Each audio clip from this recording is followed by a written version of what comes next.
Okay. A wonderful morning to my listeners and viewers at home. Good morning to you all. My name is Precious Oweye on 24 News Radio TV. And today is another edition of our Sports Groove where we give to you all the sports happening all around the world.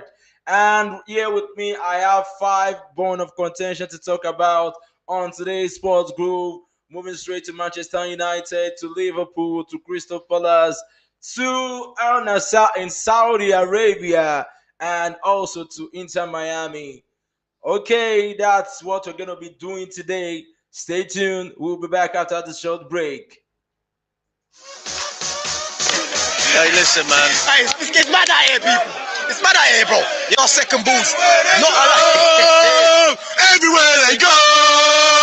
1, 2, 3, 4. Show them get battered. Everywhere they go. Show them get battered. Everywhere they go. Everywhere they go. 1, 2, 3, 4. Show them get.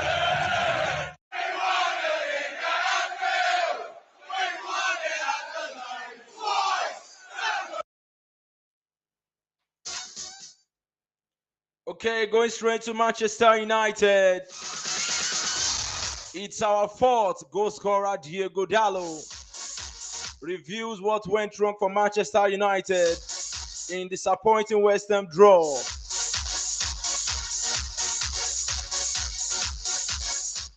Diego Dallo has explained what went wrong for Manchester United as they dropped more Premier League points on home soil, with the Portuguese defender admitting it's more our fault than crediting to West Ham.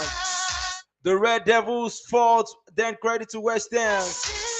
The Red Devils squandered a lead late on against Hammers to draw 1-1, preventing them from pulling level with fourth place Chelsea in the Premier League table.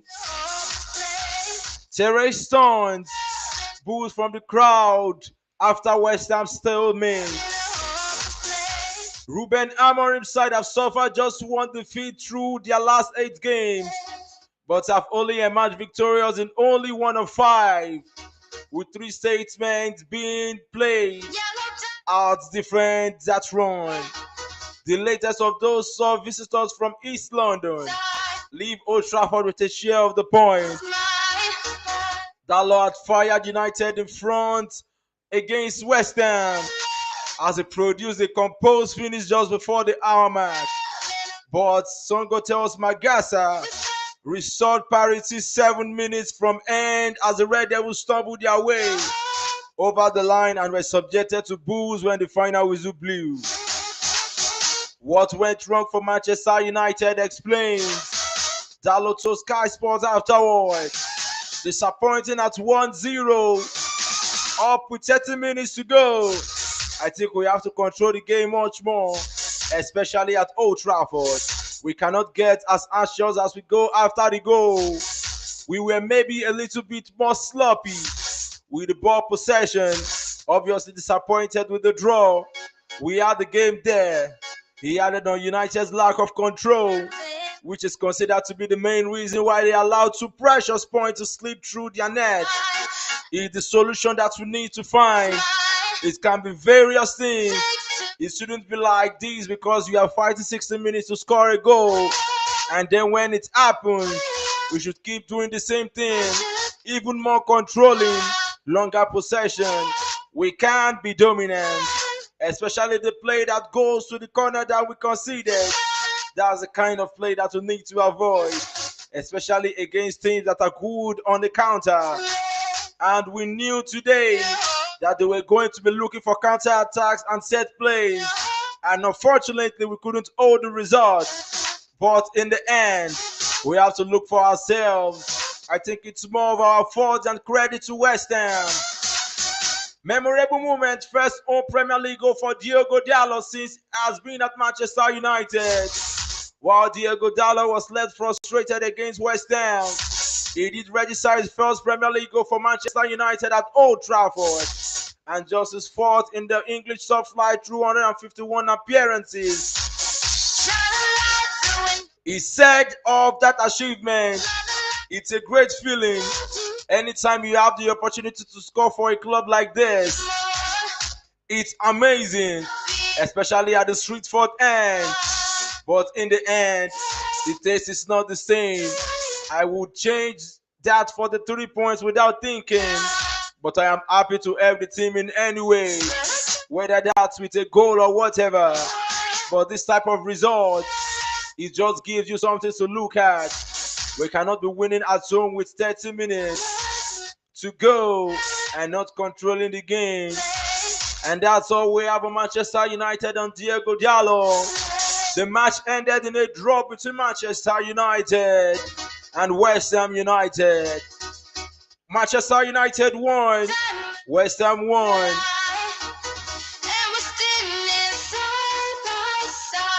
Moving straight to Crystal Palace. Crystal Palace promised action against ticket stouts if evidence comes to light after Manchester United fan makes £700 allegation. Crystal Palace have promised to take action against ticket stouts if they find evidence after a Manchester United fan claimed to have purchased a paper ticket for a staggering £700, which is more than 20 times the Premier League mandated away ticket price of £30. While no formal complaint has yet been registered with the Premier League by Manchester United, there has been reported discontent over the integrity of tickets distribution for the fixture at Selhurst Park. Palace under scrutiny after massive £700 ticket sale allegation. United was allocated 2,687 tickets for the match, a figure that exceeds the league's minimum away allocation relative to Palace's 25,000 capacity stadium. According to the BBC, Palace held back 40 additional tickets for internal sales, a practice the club describes as routine and one the Premier League is said to have no objection to. The controversy arose when United fans alleged that 2 of these internally distributed tickets were purchased for £700 in paper format. Palace insists their away allocation to United was issued digitally, but know that paper tickets are occasionally required due to technical issues. Palace have privately pledged to investigate allegations but maintain that no wrongdoing has been identified yet. As of now, United have escalated the matter to league authorities, though they intend to raise the issue directly with Crystal Palace. And that's all we're going to be having on Crystal Palace. Moving straight directly to the MLS. Going straight to Inter Miami. Moving straight to Lionel Messi and Jordi Alba's team, where we have the likes of Sergio Busquets and Luis Suarez. My last match, Inter Miami's Jordi Alba says MLS Cup final against Vancouver Whitecaps will be special. On the eve of MLS Cup, Jordi Alba admitted that Saturday's final will carry a unique emotional weight. The Inter Miami left back will retire once the whistle blows, closing an illustrious career he hopes to crown with one more trophy facing Vancouver. He says there are no favorites, only a final chance to compete at the highest level. It's clear how much the club has grown, says Jordi Alba. Alba is stepping into unfamiliar territory this weekend, not because it's a final. He's already appeared in over 20 major finals in his career, but because this one marks the end. When Inter Miami owes Vancouver Whitecaps in MLS Cup, the Spanish defender will lace up for the last time before officially retiring from professional football. Speaking during MLS Media Day, Alba emphasized how different this moment feels. I know this will be a new experience, but an appealing one, he said. How united with former teammates, and it's clear how much the club has grown. Reaching the final is historic for Inter Miami, and while I have been fortunate to play many of them, this one is special because it will be my last. It's a final. There are no favorites, but if we perform well, we will have our chances to win the cup. A final loaded with emotions for Jordi Alba. Alba refused to compare Saturday's match with his farewell at FC Barcelona, a moment he still remembers as deeply emotional. This time, he admits the uncertainty comes from not knowing how it will actually feel until it happens.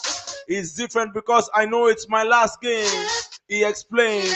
Of course, it is important. It's a final, but it means even more for the club. No matter what happens, I'm leaving afterwards. Hopefully, I can leave with a trophy. Sergio Busquets is in the same situation as me. I don't know how I will process it because you only feel those emotions in the moment. My, my last game with Barcelona was very emotional, but this isn't just changing teams. It's not playing anymore, and that makes it even bigger. Alba also spoke warmly about Inter Miami's coach, someone who shares a long history with. I was lucky to play alongside him and then be coached by him. It's a different relationship on the field, but the bond remains just as good. He said he's done an exceptional job, regardless of what happened Saturday. I am proud to have coached by him. I learned a lot from working under him. Looking back on a career beyond expectations, Alba also reflected on his trajectory, tracing it from La Hospitality to World Cup triumphs, Champions League glory. Over the course of his career, he picked up major honors, including the 2010 World Cup, the 2015 UEFA Champions League with Barcelona, multiple La Liga titles with Barcelona, and domestic cups. Asked to grade his own career, he didn't hesitate. Jordi Alba said, I have had good and bad matches like everyone, but I give my career an excellent grade. From the moment I left Le Hospitalet, everything felt like a dream. I achieved far more than I expected. I can't complain. I accomplished everything I dreamed of, and I'm proud of what I learned with every team I represented, Jordi Alba said. A farewell shared with Sergio Busquets on Saturday will also close the book on Sergio Busquets' legendary career. For Jordi Alba, that shared endpoint has added another layer to an already emotional week. It will be his last game too, Alba noted. But everyone needs to be strong for us. We will always be a part of football, said Jordi Alba. Let's go on this short break. I am sure you guys at home, you guys at work, listening and viewing this channel, 24 News Radio TV. I hope you guys are enjoying yourselves. Stay tuned, don't touch the dial. We'll be back.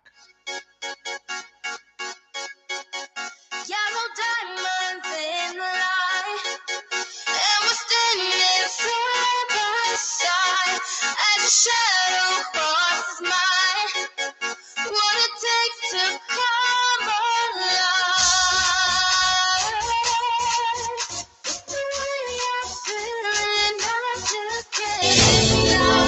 From Abuja to Lagos, Sokoto to Port Harcourt, Enugu to Ilorin, all across Nigeria, we bring you news and information that will make your day. We are news. We are 24 News Radio TV. From Abuja to Lagos, Sokoto to Port Harcourt, Enugu to Ilorin, all across Nigeria, we bring you news and information that will make your day. We are news. We are 24 News Radio TV. Okay. Welcome back to Sport Groove. Moving straight, moving forward. Moving straight to Saudi Arabia. Moving straight to one of the world's best, Cristiano Ronaldo. Cristiano Ronaldo expands business empire as Portugal legend announces investment in ChatGPT rival. Cristiano Ronaldo has expanded his booming business empire by announcing a major investment in Perplexity, the fast-growing AI platform positioned as the leading rival to ChatGPT. The Portugal legend unveiled the partnership, highlighting his belief in curiosity, innovation, and technology.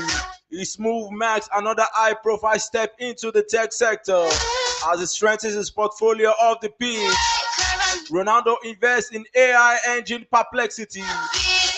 Ronaldo confirmed his investment in Perplexity, the AI-powered answer engine founded in 2022 that has rapidly emerged as one of the most prominent challengers to ChatGPT.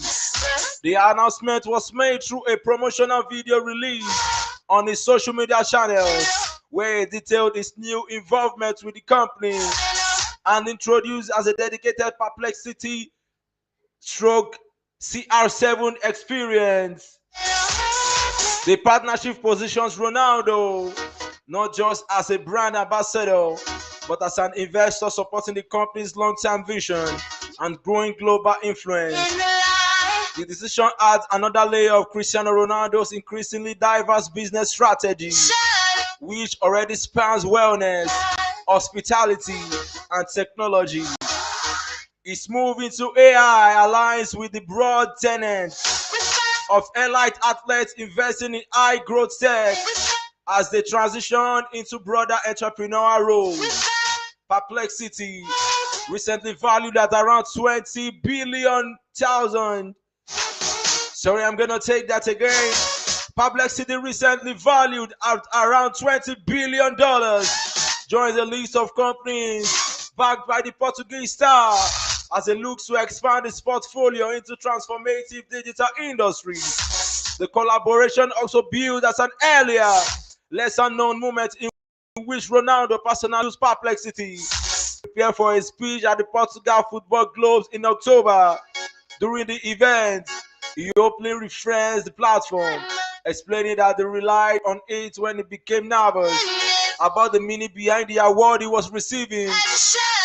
That document gained global attention at the time, foreshadowing what has now become a full-fledged partnership between one of football's biggest icons and one of AI's fastest-growing platforms. Ronaldo announces new Perplexity X Real Madrid XCR7 interface. Speaking about this investment in Perplexity, Ronaldo wrote, "Curiosity is a requirement for greatness. You win when you keep asking new questions every day. That's why I am proud to announce my investment in Perplexity. Perplexity is powering the world's curiosity, and together we will inspire everyone to ask more ambitious questions. This is just the beginning." Speaking at an award ceremony in October, Ronaldo had explained how he first used the platform during a major speaking at an award ceremony in October. Ronaldo had explained how he first used the platform during a major speech, saying, "What is a prestige award? Is it an end of career award?" I got a little nervous and thought, it can't be. So I did search on Perplexity. If you don't know, look it up to see what it is. And I had a little help, said Cristiano Ronaldo. And that's what we're going to be having on Cristiano Ronaldo. And still in Saudi Arabia, still on the Saudi Pro League. Saudi Pro League ready to fund Mohamed Salah transfer after Liverpool legend was dropped by Arne Slot yet again for the second time on the bench. Mohamed Salah's future at Liverpool has been thrown into fraud after Arne Slot dropped the Premier League icon for the consecutive matches, prompting renewed interest from Saudi Pro League. The division's leadership is reportedly prepared to fund a major bid for the 33-year-old, with previous negotiations and Salah's strong ties to SPL officials viewed as key factor in a possible move. Saudi Pro League ready to fund Salah move. Salah has found himself on the bench for Liverpool's last two Premier League matches, a decision that has stunned fans and reopened questions regarding his long-term future at the club. Slot called to leave out Premier League's top active goal scorers comes during a period of inconsistency for Liverpool added to speculations about the winger's relationship with the under-pressure head coach. In the background, the Saudi Pro League has made clear that funding will be available should Salah signal an openness to leaving Anfield. As per the Telegraph, Liverpool previously rejected a £150 million bid from Al Ittihad in 2024, and Salah himself has admitted negotiations with SPL officials were serious before he chose to renew his deal at Anfield last summer. This means that any revived move would now require a transfer fee rather than the free signing, making the timing of Salah's current benching even more significant. His contract, which runs until 2027, ensures Liverpool remain in control, but the optics of Salah being dropped have shifted the power of dynamic, with the Saudi Pro League still aiming to attract superstars with the 2034 Saudi Arabia World Cup in mind. Salah fits the profile of a transformational signing. 4 clubs are majorly owned by the country's public investment fund, meaning financial backing for a market arrival remains available even after last summer's restrained spending. If Salah expresses willingness, the Saudi Pro League's hierarchy is ready to act quickly and make a direct move for the Egyptian. And that's all we're going to be having on today's edition of Sports Group. I hope you guys enjoyed yourself. I hope you guys have been with me from the start of this program to the very end of this program. I remain your brother, your friend, Precious Ogweye. Till we meet again, same time, same station, on 24 News Radio TV. I say to you, bye for now.